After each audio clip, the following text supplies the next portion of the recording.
Aí, esse aqui eu vou colocar o carro tocando.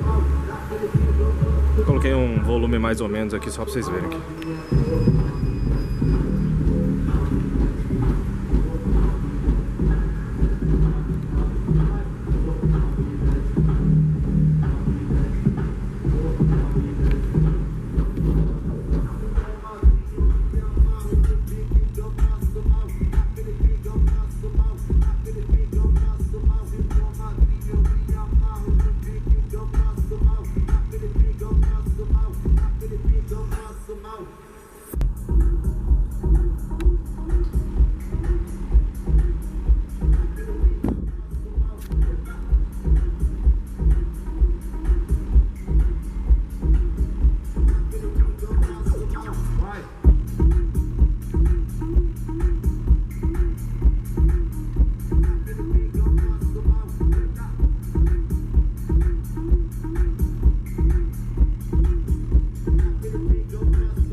Ai.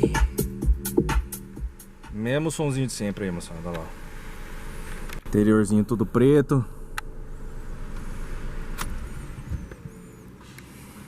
Coluninha aqui seguindo. Alto som lá dentro. Esse carro é todo preto por dentro, tá vendo? Ele tem essas luzinhas aqui, ó, de cortesia lá embaixo. Tudo original de fábrica. O modelo dele aqui, ó. Vibe. Coluna.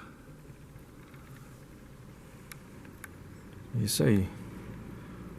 Adesivinho da Morel, né? Do sub. Dos falantes. Faltou só o Hertz aqui que tem na porta traseira aqui, né? Uns R$4.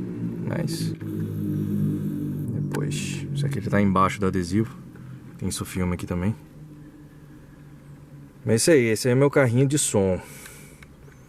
Bom demais pro dia a dia. Troca ele por nada. Então é isso aí, moçada. Até o próximo vídeo aí.